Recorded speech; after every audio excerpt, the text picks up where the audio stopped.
الكلاسيكو ينتهي بنتيجة 2-1 لصالح ريال مدريد في ماتش فعلا ريال مدريد ما هو إلا عبارة عن فينيسيوس جونيور في المقام الأول. الريال اوفر كان ممتاز، ولكن فينيسيوس الخطورة كانت من عنده، أو الخطورة كانت بتبدأ من عنده في الشق الهجومي، واللي أنا معرفش هو ليه تشابي ألونسو غيره بصراحة. هل بدنيا كان واقع؟ الإجابة لا، الراجل قدامنا بسم الله ما شاء الله كان رهوان. هل ذهنيا خرج بره الماتش؟ يعني لعيبة برشلونة استفزوه مثلا؟ برضه لا. هل اللاعب كان بيتخانق مع حد في الملعب؟ برضه لا. فما اعرفش ليه بصراحة تشابي ألونسو قرر ان هو يخرجه، وخصوصا ان هو طلعه بدري. يعني لو كان مثلا طلعه في الدقيقة 90 زي ما طلع كيليان امبابي كنت هتفهم، ولكن خرجه بدري قوي، فاللعيب اتنرفز وخرج عن شعوره. ماتش كان ممتاز من ريال مدريد، وكان سيء جدا من برشلونة، اللي انا ولأول مرة من سنين في الكلاسيكو اشوف برشلونة بالسوء ده في ماتش. انا استغربت جدا من ردة فعل لعيبة برشلونة خلال الماتش عموما. في الشوط الاولاني كان عندهم بعض المحاولات، ولكن ما كانش فيه اي خطورة، ولكن في الشوط الثاني اختفوا تماما، ما عدا كرة كوندي اللي كانت في الدقيقة 89 اللي هي كانت تمريرة من لامين يامال، وكان ممكن بسببها الماتش عادي ينتهي بنتيجة 2-2. ولكن برشلونة في المجمل ما كانش بصراحة، أنا ما كنتش شايفه إن هو يستاهل إن هو يطلع بنتيجة التعادل.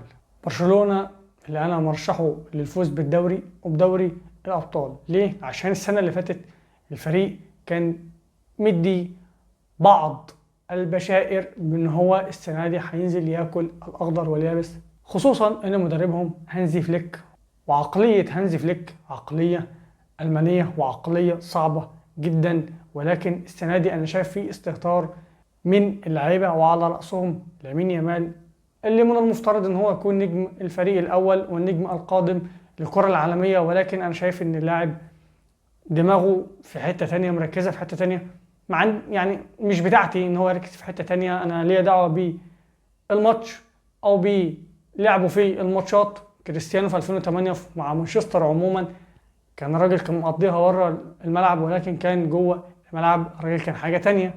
لامين يامال اللي بيحط نفسه تحت ضغوطات ملهاش اي 30 لازمه. يعني ميسي اللي هو ميسي عمره ما كان له اي تصريح او اي مناوشات مع اي حد، باستثناء يعني ميسي ده في خلال مسيرته باكملها انا مش فاكر له غير تصريح كاميرا وهو اللي هو كان قصاد هولندا في كاس العالم 2022 اللي كانت في قطر. غير كده انا مش فاكر اي تصريح لميسي استفزازي لجماهير الخصم. يعني برشلونة السنه دي من 5 ماتشات هيديك ماتش واحد كويس، والاربع ماتشات التانيين هيكون بيعاني حتى لو بيفوز. ريال مدريد في الماتش ده بصراحه ابهرني، وشفت ردة فعل للاعيبه ريال مدريد واللي هم كانوا السنه اللي فاتت مهزومين 4 ماتشات من برشلونه. ففي الماتش ده هم قدروا ان هم يستردوا بعض من الهزائم اللي هم اخذوها السنه اللي فاتت من برشلونه. مش عايز اقول طبعا يستردوا بعض الهيبه عشان الكلمه ما تبقاش كبيره حبتين على محبين ريال مدريد، ولكن بصراحه عجبني رد فعل لعيبه ريال مدريد النهارده في الماتش، واللي هو كان ممكن ينتهي بنتيجه اكبر من كده لولا رعونه واستهتار لعيبه ريال مدريد في الشوط الاولاني.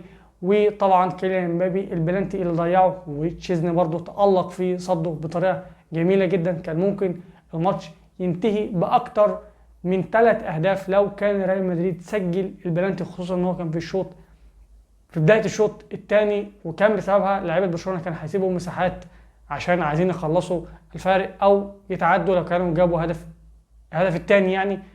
فانا كنت شايف ان لعيبه ريال مدريد هيقدروا ان هم يستغلوا المساحات اللي كانوا هيسيبوها لعيبه برشلونه في ظهرهم، وخصوصا ان في كيليان امبابي سريع وفي فينيسيوس جونيور برضه سريع.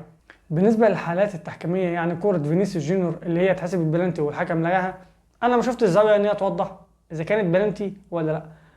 بالنسبه لكره ايريك جارسيا اللي اتحسبت بلانتي عليه في بدايه الشوط الثاني، اللي هي كره ضايعه كيليان امبابي اللي صدها تشيزني، انا بصراحه بشوف ان هي فيها وعليها. يعني الاعاده وضحت ان نظره ايريك جارسيا ما كانتش على الكره، بس ايده هي راحت للكرة، يعني ايده ارتفعت كأنه حاسس ان الكرة ماشية في الطريق ده، فرفع ايديه بحيث ان هو بيلينجهام ما يروحش للكرة، واصلا بيلينجهام ما كانش هيروح للكرة لان الكرة بعدت عنه. فلو سألتني تتحسب ولا لا، هقول لك تتحسب، ولكن مش بنسبة كبيرة. يعني ما تقولش ان تتحسب وانت ما تدوس بقلب جامد.